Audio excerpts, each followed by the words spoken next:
Yang Berhormat Menteri. Yang Berhormat, sekarang tamatlah sesi untuk waktu pertanyaan-pertanyaan Menteri pada hari ini. Terima kasih Yang Berhormat. Pertanyaan-pertanyaan bagi jawab lisan. Silakan Yang Berhormat Tuan Haji Wan Hassan bin Muhammad Ramli, Dungun. Terima kasih Datuk Timbalan Pertua. Soalan nombor 1. Silakan Yang Berhormat Menteri Pengangkutan atau Timbalan menjawab. 3 minit. Tuan Yang Dipertua, saya mohon izin untuk menjawab soalan Yang Berhormat Dungun bersekali dengan Yang Berhormat Kinabatangan yang bertarikh 17 Oktober 2022 serta Yang Berhormat Lanang yang bertarikh 24 November 2022 kerana pertanyaan adalah mengenai isu yang sama. Sebagai sebuah kerjaan yang berteraskan keluarga Malaysia, Kementerian Pengangkutan memandang serius akan keluhan dan rungutan rakyat mengenai harga tambang tiket penerbangan yang tinggi serta di luar kemampuan terutamanya semasa musim perayaan. Bagi menangani masalah harga tiket penerbangan yang tinggi, Kementerian Pengangkutan telah mengadakan perbincangan dengan Suruhanjaya Penerbangan Malaysia MEPCOM dan syarikat-syarikat penerbangan domestik bagi memastikan harga tiket penerbangan yang ditawarkan adalah kompetitif. Hasil perbincangan tersebut, syarikat-syarikat penerbangan telah bersetuju untuk menambah kapasiti penerbangan dari semasa ke semasa bergantung kepada permintaan. Untuk makluman Yang Berhormat Kinabatangan dan Yang Berhormat Lanang, berdasarkan pemerhatian oleh MEPCOM pada 14 September 2020,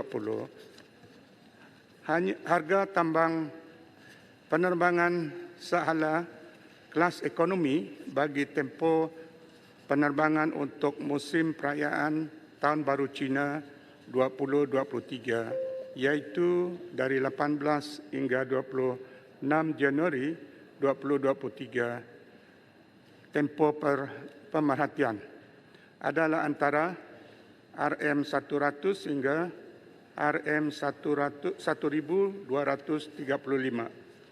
Manakala bagi 20 hingga 21 Januari 2023 tempoh puncak, harga tambang seala adalah antara RM210 hingga RM1.400. Daripada julat harga tambang tersebut, majoriti harga tiket penerbangan tersedia untuk pembelian bagi semua laluan ekonomi sahala ke wilayah Sabah dan Sarawak pada tempoh yang dipantau adalah di bawah RM400. Kementerian Pengangkutan melalui MEPCOM akan meneruskan pemantauan terhadap harga tiket penerbangan bagi semua laluan penerbangan domestik termasuk laluan-laluan di antara Semenanjung Malaysia dengan Sabah dan Sarawak. Berhubung dengan harga tiket penerbangan domestik dalam Sarawak seperti mana yang dibangkitkan oleh Yang Berhormat Lanang, kadar tambang yang dikenakan oleh syarikat Maswings ke kawasan luar bandar di Sarawak adalah berdasarkan siling yang telah ditetapkan oleh kerajaan yang telah dipersetujui dalam mesyuarat Jemaah Menteri pada 20 Julai 2011. Harga siling yang ditetapkan ini adalah tidak termasuk dengan bayaran lain seperti cukai, yuran dan cas. Sehingga kini tiada kenaikan harga siling yang telah dilaksanakan atau diumumkan oleh kerajaan sejak 2011. YB Pihak- Timbalan Menteri, masa yang Ya. paling khaskan. Sedikit lagi. Pihak operator iaitu Maswing yang melaksanakan perkhidmatan RAS tidak akan menaikkan tambang dengan sewenang-wenangnya kerana tertakluk kepada harga siling yang telah ditetapkan di bawah Perjanjian Public Service Obligation for Rural Air Service PSO for RAS. Untuk makluman yang berhormat, Lanang, Kementerian senantiasa menggalakkan syarikat-syarikat penerbangan negara untuk meningkatkan kapasiti penerbangan semasa musim-musim perayaan, khususnya di laluan-laluan yang mempunyai permintaan yang tinggi seperti Kuala Lumpur Sibu, Pulau Pinang Sibu dan Johor Bahru Sibu.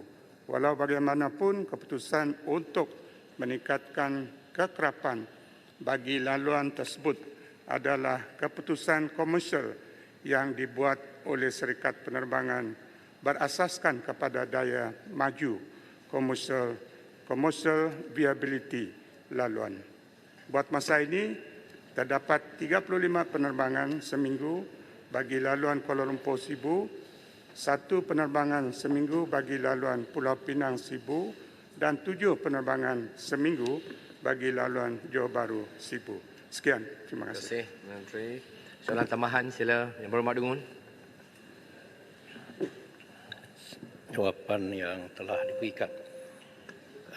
Senario kenaikan harga tambang penerbangan domestik ke Sabah Sarawak dan dari Sabah Sarawak ke Malaysia ni, Semenanjung ni adalah sesuatu yang berlaku pada saban tahun. Jadi pohon secara jelas jaminan pihak kementerian bahawa perkara ini tidak akan berulang lagi, dan perancangan dan inisiatif kementerian bagi menangani isu yang membebankan rakyat ketika musim perayaan yang melibatkan tambang penerbangan domestik ini. Terima kasih, Datuk Timbalan Yang Betul. Ya, Terima Menteri.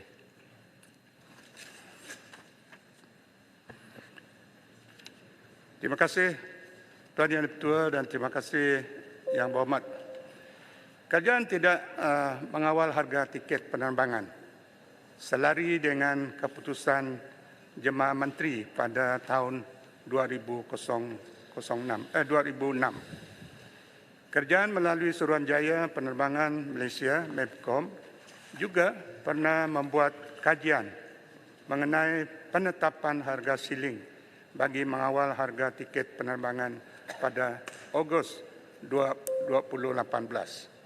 Kajian tersebut menunjukkan bahawa mekanisme harga siling akan memberi kesan yang negatif kepada pengguna dalam jangka panjang. Seterusnya, MEPCOM mendapati bahawa laluan yang mempunyai kekerapan penerbangan yang rendah, terutamanya semasa musim puncak, secara umumnya akan merekodkan harga penerbangan yang lebih tinggi.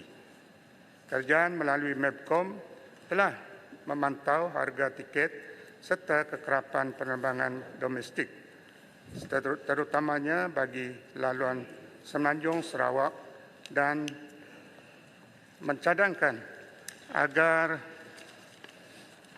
syarikat-syarikat penerbangan meningkatkan kapasiti penerbangan untuk memenuhi permintaan pada musim puncak. Sekian, terima kasih. Soalan tambahan yang kedua saya jemput Yang Berhormat Penampang. Terima kasih Datuk Speaker, terima kasih Timbalan Menteri. Timbalan Menteri, adakah Timbalan Menteri tahu bahawa Singapura dan Indonesia telah meratifikasikan di Indonesia Flight Information Region di mana mereka boleh menguruskan segala flight path dan management di Indonesia. Saya faham bahawa satu faktor peningkatan seperti mana yang disoal kepada Menteri, Datuk Speaker, satu faktor kenaikan harga di flights ke Sabah dan Sarawak adalah kerana Flight Information Region. Masalah di mana Singapura mentadbiri airspace kita. Pada 2019, Datuk Speaker, saya faham bahawa kerajaan pada waktu itu telah mengumumkan hasrat untuk mengambil balik pengelehan ruang udara Flight Information Region ini daripada Singapura, dan dijangka proses pengambilan alihan pada 2019 itu patut dimuktamadkan dan diakhiri pada 2023. Saya ingin tanya kepada Menteri, apakah perkembangan pengambilan balik Flight Information Region ini, dan adakah ini akan menurunkan harga kos penerbangan ke Sabah dan Sarawak, termasuk juga dengan pengumuman airline yang baru, My Airline, sama ada mereka juga akan memberikan kos yang kompetitif daripada MAS dan AirAsia. Terima kasih. Terima kasih. Menambang sila, Tuan Menteri. 1 minit. Tuan Yang Dipertua, terima kasih di atas soalan yang diutarakan. Maklumat ini tidak ada di tangan saya, dan kita akan memberi jawapan secara bertulis. Sekian, terima kasih. Thank you. Boleh soalan tambahan? Soalan lagi boleh. Sibu. Masa sebenarnya dah diberi agak panjang, tapi saya bagi peluang soalan tambahan yang ketiga. Saya jemput yang Sibu. berhormat Bintulu. Terima kasih, Tuan Yang Dipertua. Terima kasih Yang Berhormat Perdana Menteri tadi bagi soalan macam mana nak memantau harga tiket itu semua. Saya difaham, airline sekarang pasal COVID kita 2 tahun. Dalam 2 tahun, kapal terbang semua tidak jalan, tidak terbang. Semua sebelum dia orang ke war, dia mesti mau ada servis baru boleh.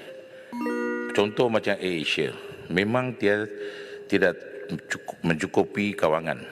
Saya difaham dia sudah minta kerajaan bantu bagi loan ataupun bagi bantuan macam mana membantu dia orang servis itu aircraft, barulah dia boleh tambahan frekuensi. Kalau ada sudah airline sudah ada cukup frekuensi, memang harga turun. Kalau tidak, sekurang dia sekarang memang harga akan mahal because of operation cost and all this. Sampai hari ini saya difaham dia sudah minta Kementerian Pengangkutan bantu. Kenapa sampai sekarang Kementerian Pengangkutan atas isu ini tidak ambil begitu serius on this matter? Saya minta jawapan daripada Timbalan Menteri. Sila, Timbalan Menteri, 1 minit.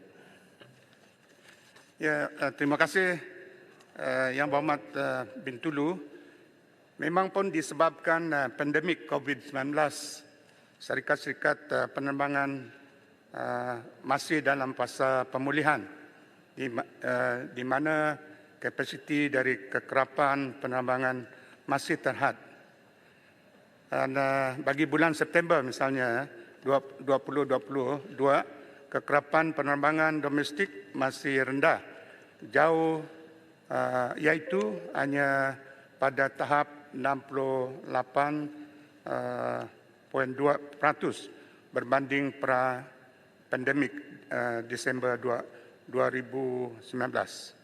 Jadi ini satu fakta selain daripada apa yang disebutkan oleh Yang Berhormat Sibu tadi, yang menyebabkan harga tiket mungkin mahal daripada kebiasaan. Jadi maklumat ini juga saya akan sampaikan jawapan kepada Yang Berhormat Sibu secara bertulis. Sekian, terima kasih. Terima kasih, Menteri.